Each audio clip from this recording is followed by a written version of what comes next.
Welcome back to Screw the Script, the podcast where we stop following everyone else's rules about how life in your 30s should look like and start rewriting our own. In today's episode, I sit down with a friend of mine who made a bold choice, like me, to quit her job. We talk about what it really feels like to walk away from a stable career, the weight that lifts when you say no to what no longer serves you, and the financial and emotional realities of living on one income. From juggling family, career, and self to the money stories we carry from childhood. This is a raw conversation about redefining success and choosing fulfillment over a paycheck. Welcome, and let's screw the script. Yeah. So, but tell me, okay, what's the thought process? So you come to the realization that that job is no longer for you. So in this that is role. something that I've been sitting with this realization since I started work. Not altogether, but when I started my career in tax. Okay. This was a career that I didn't choose for myself. Right. It happened after the global financial crisis. So this was in 2013. I had moved back to live with my mum after not having a job in 2012. So didn't know what to do. I was living in the UK at the moment. And I thought, okay, I have to. So wait, what did you do? Sorry to interrupt, but what did you do before you got into tax? I was in sales. Okay. I don't see you in sales at all, but okay. Yeah. So I was in sales, in chemical sales. Okay. And I thought, how am I going to do this? Probably have to come back to Singapore and move back in with my mum. So I did that. So I had a maternity cover job at a bank, and I was hoping to convert that into a permanent role. And in the meantime, unbeknown to me, my mum's sister, my aunt, had given my resume to one of the big four chartered accounting firms. Wait, but you don't have any That's degree. right. If I remember correctly, you have no degree in accounting, right? No. So I have a degree in finance. I mean, it was kind of the same thing. Maybe not. Maybe that's a misconception. I don't know. It's good enough. Also a degree in chemistry. And at that time, I think they were looking to hire more varied talent to improve the ideas and talent of the workforce and so on. So I started this job not knowing the first thing about tax, didn't know what the tax rate was, didn't know how to calculate taxes, nothing. Came into the office, sat down. It was on day one. I was just like, what is this place? It looks nothing like my interview room. The interview room was like gorgeous, full of ants. The carpeting on the floor was coming out everywhere. Probably mold in So there. dangerous. I don't know if it was mold. I don't think even mold was growing in there. There was soot coming out from the air conditioning vents because we were a level below the car park. So we weren't actually in the basement, but might as well have been. Yeah, right. And day two, some senior had come and put a bunch of files just on my desk. And by the time I looked at the files and looked up to see who had done this person was already walking off. I don't know who has put these files on my desk and what I'm supposed to do with them. And at that moment, I was just kind of like, I don't really know about this. So, and no one really helped me. I had to, go through all the legislation myself, find out how to do all of this myself. There were a couple of people who were nice enough to spend some time with me to help me understand the way some things are done. But by and large, I just kind of thought, okay, well, this kind of corporate tax compliance, not really what excites me or brings me joy. And so after a few years, I had built up a good understanding of corporate tax in general. And then eventually I moved into mergers and acquisitions, which is where I am in my role now. Or am/was. Yeah. But after having changed through all of these different types of roles within tax, I still had this feeling of I'm just not really satisfied. And then I've thought, well, maybe I'm working too much and I haven't been able to work better or work more efficiently or work smarter. So then I was like, okay, so now going on maternity leave for the second time, and I've decided I'm going to take this time now to not work. And this is something I discussed with my husband. I said, look, this is something I want to do. I want to take some time off. We're not going to get paid for it. So that means that we have to prepare ourselves to make sure that we have sufficient income so that I can stop working. And I think I've been preparing him this for, well, at least a 3-year thing. Okay. And plus some. When we eventually get married, just to let you know ahead of time, this conversation will come up in X plus years. I don't want to work anymore. Just keep that in the back of your mind as we go on with life and getting to know each other. It wasn't so much like that, but slightly. Yeah. So I think that was a decision that, especially in the last probably 18 months, that I started repeating a bit more seriously that, look, I do want to take time off, and I don't want it to be just a holiday. I really want to take a good chunk of time off to find out what it is that I'm not having filled in my life. What is making me feel empty when it comes to job satisfaction? Yeah, Yeah, of it's course. scary to Yeah, just of course, say, of course. look, I'm going to Yeah. completely give up Yeah. this good salary Like that I have. Yep. That comes along with actually good working hours. Why would anyone do that? But you know the answer to that I because do. you are doing you are going to do that eventually. I mean, yeah, it brought you to this point now. I think that was the question that was the constant of like, Yeah. on the exterior, yes, everything seems like, why would someone not want this life or this career path? Why wouldn't someone want this job situation where you have the flexibility where you can kind of poke in and out, but you're still getting paid for the 40 hours? Like, trust me, I've been doing that the last 3 months.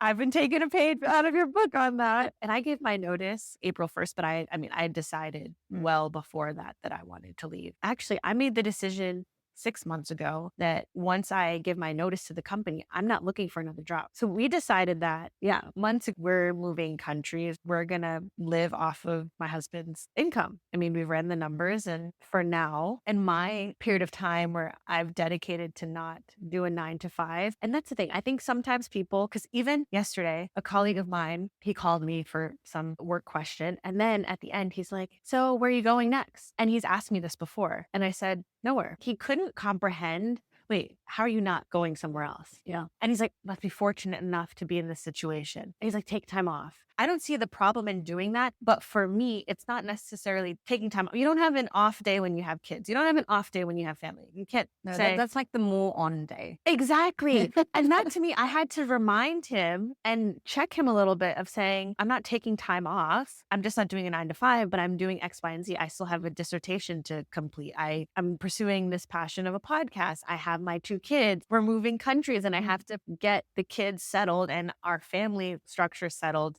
somewhere else. So it's just like, that's a lot going on. Exactly. When I pressed send on that email, on the resignation email, I was like, okay, I'm ready to drop this ball. I'm ready to throw this ball out of the juggle that I'm doing. And when I think about it like that, my mind just is more at ease. So I can totally understand and resonate where you're coming feel from. so much freer Yeah. now that I've stopped working, because previously just going on a holiday, and even if it's a 3-week, 4-week holiday, you still have that dread at the beginning of the holiday, am I going to be needed? And at the end of the holiday, what are all the emails that I have to come back to? So that's a good chunk of your holiday still spent worrying. I did worry a little bit in the beginning, but after that, I haven't learned to let go, but I've been practicing letting go. And that is not easy. No. Actually, I had a question when you're telling your story.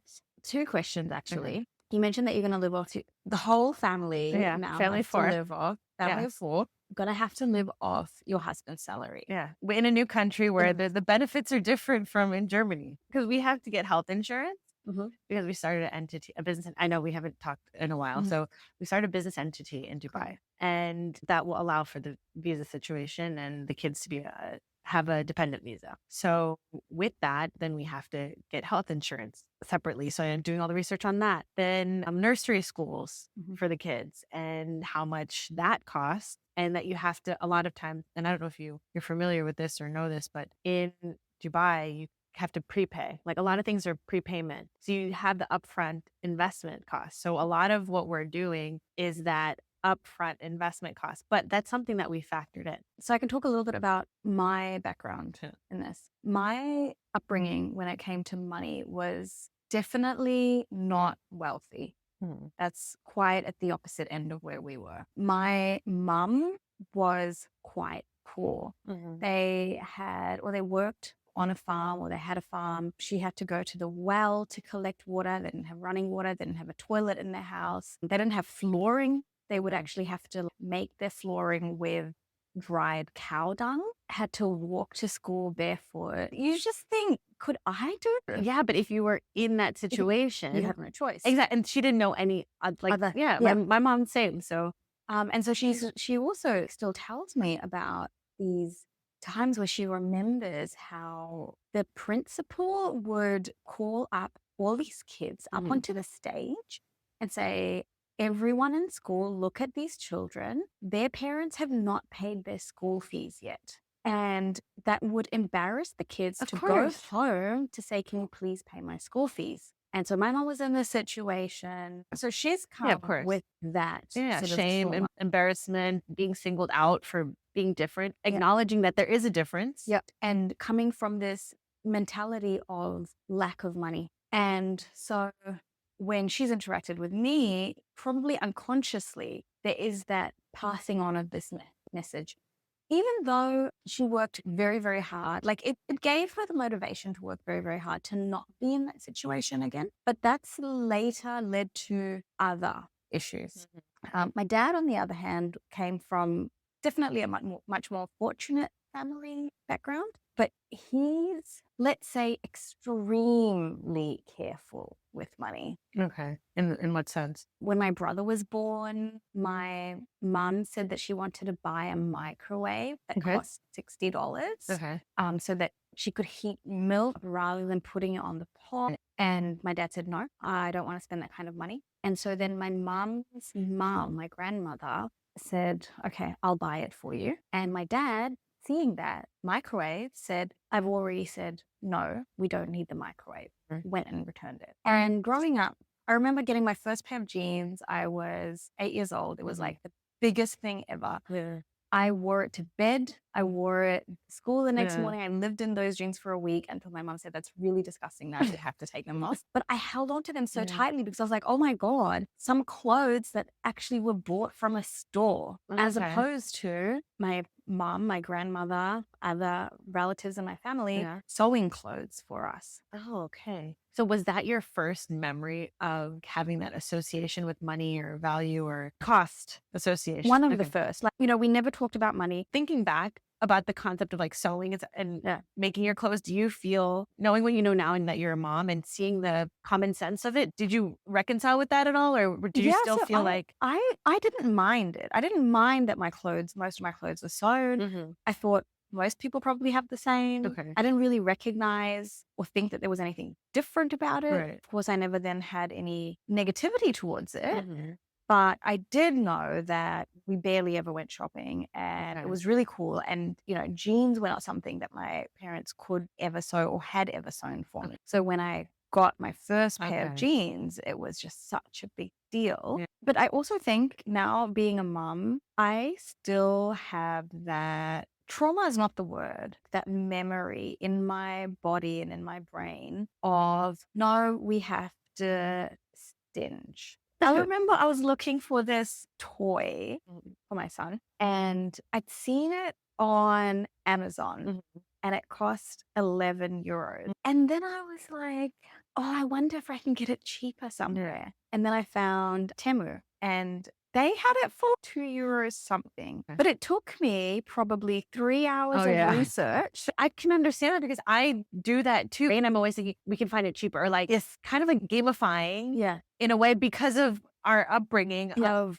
the relationship with money. And exactly. There's nothing wrong with having your money stretch. But I think it's really apparent to me from the financial situation that I was brought up in, that kind of behavior would make sense.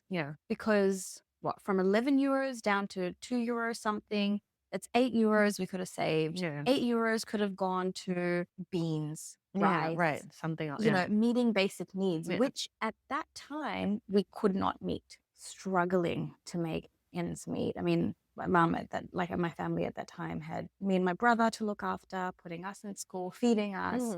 Very different situation to my life in my 20s and 30s, where I've got a job that pays, but still carrying through in my 30s. Now I've got a good job. I'm earning multiples of the salary that I have.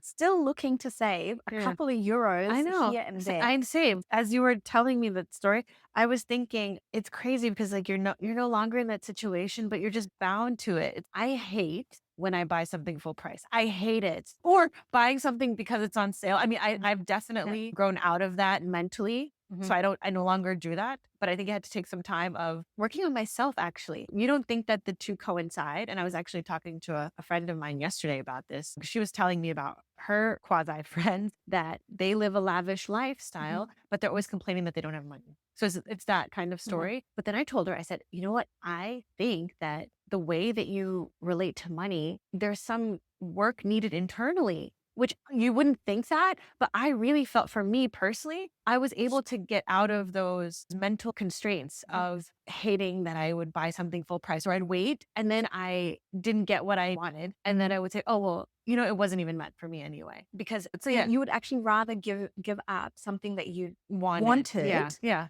just because It's you not didn't want to pay full price. Exactly. I'm dealing with this right now.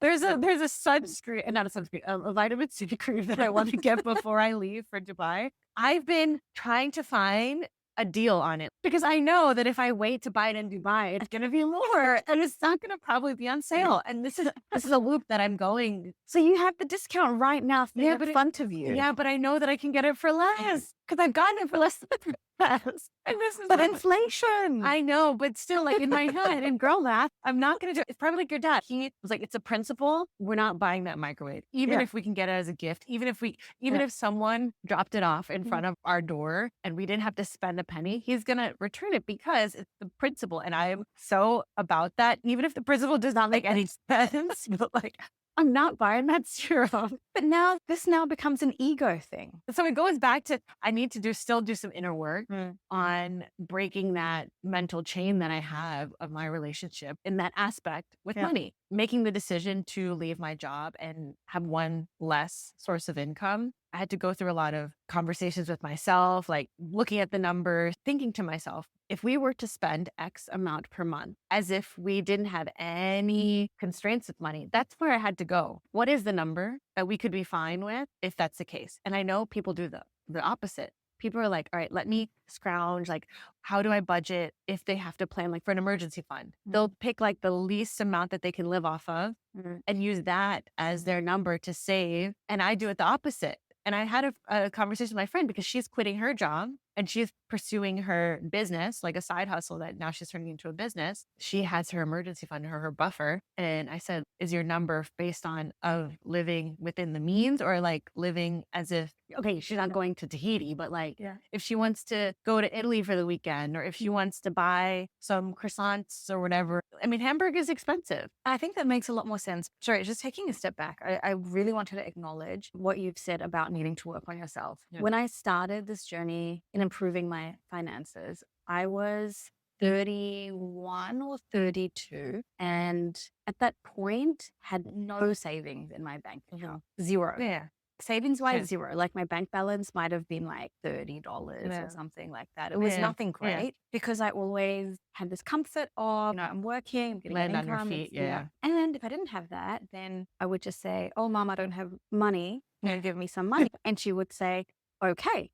She would never ask for it back. That's awesome. That's parent goals. I think she did that because she came from such a place of, I don't ever want my children to be in this state of lack that they can spend whatever they want and I'm always here for them. And she's not doing it trying to ripple us, but it did land me in the situation of being in my 30s, not a penny to my name, and no idea on how to change that situation.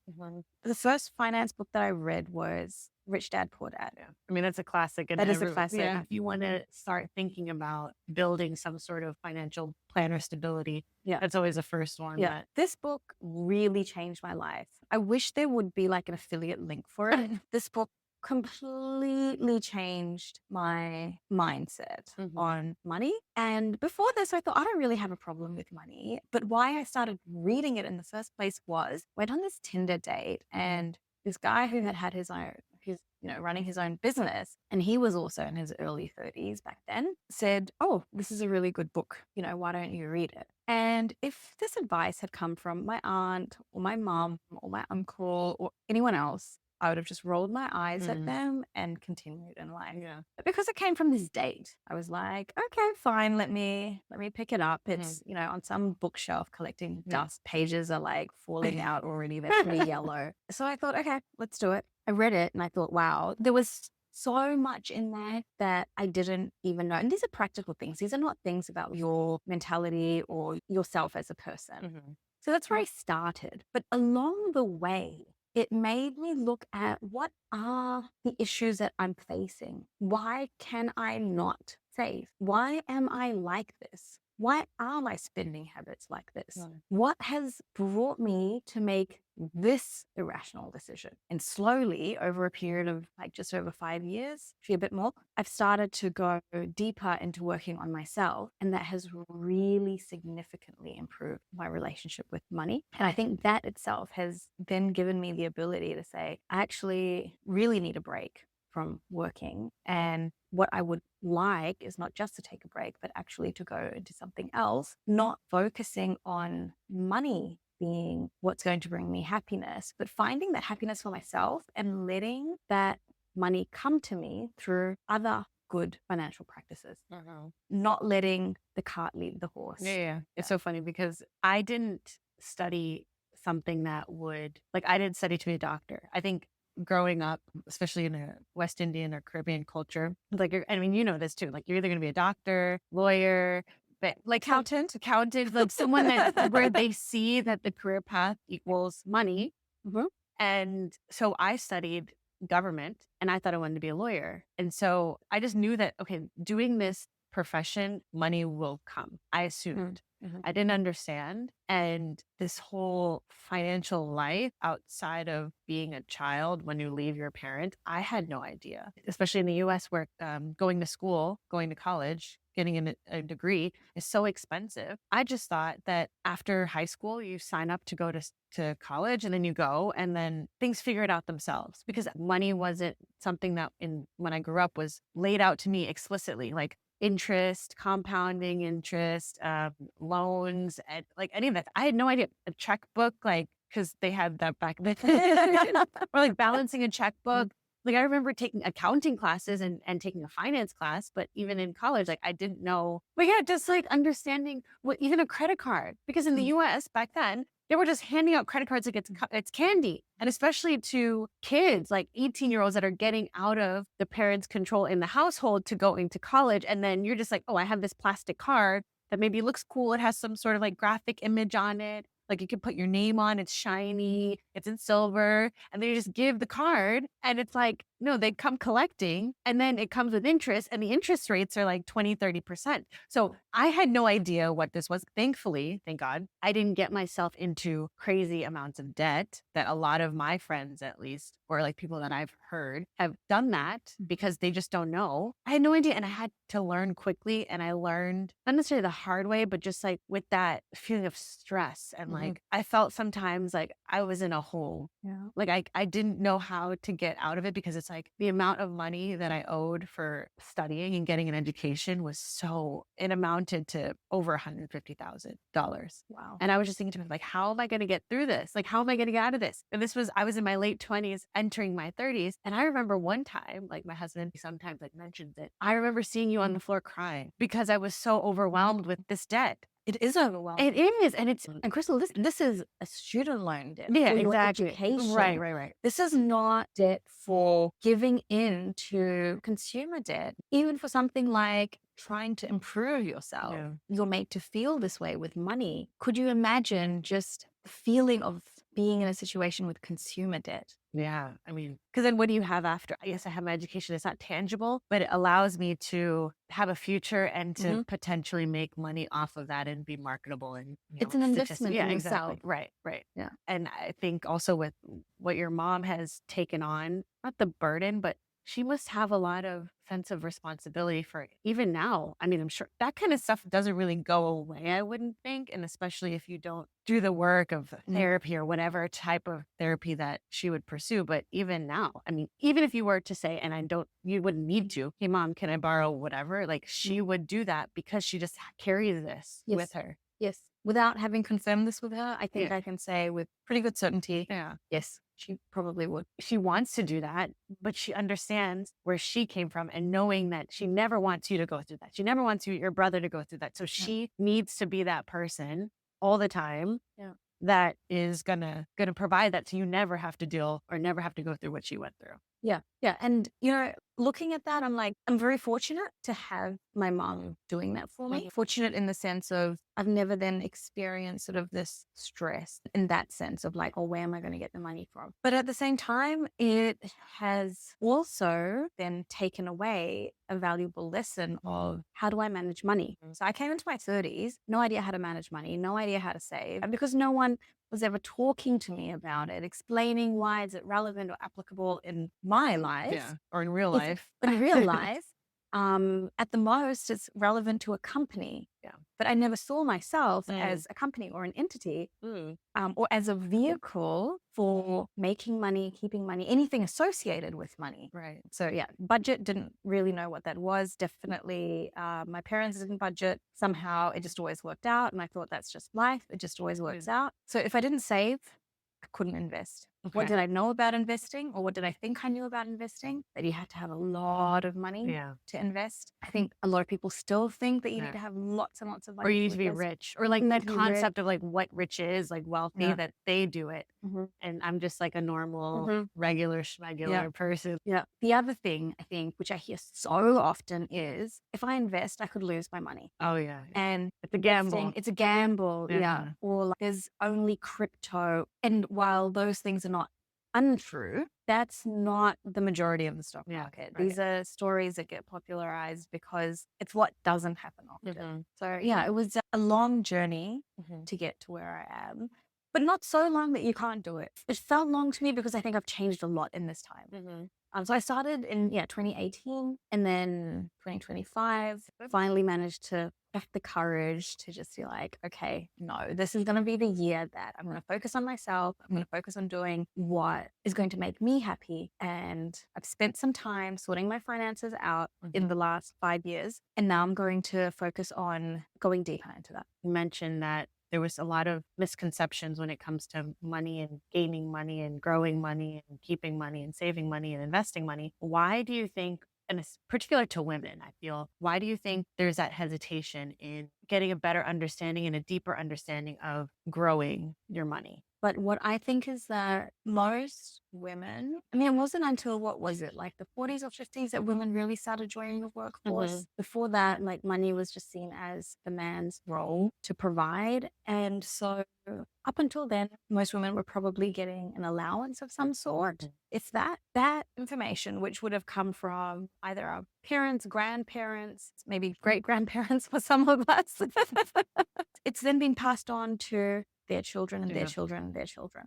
And I think for a lot of people, it's still seen as, oh, it's the man's job to look after the side of the money. I am earning, I'm contributing, but I'm not yet into managing money. But I think it's twofold because yes, I agree with that 100%. I also think that there is an extension of that where women manage the short-term vision of money in the household sometimes, where there's the grocery bill, making sure that bills are going to be paid in the short term. But what about that long-term vision where oftentimes, stereotypically, it's the man that's thinking about wealth management, wealth building, wealth generation, and the women might be in that role of, we have X amount of dollars to last us the next 2 weeks. I need to get these gross, that short-term planning. So I think maybe there's that disconnect for women gaining control and access of that long-term vision of what money can do for them. So how do we rewrite into resilience?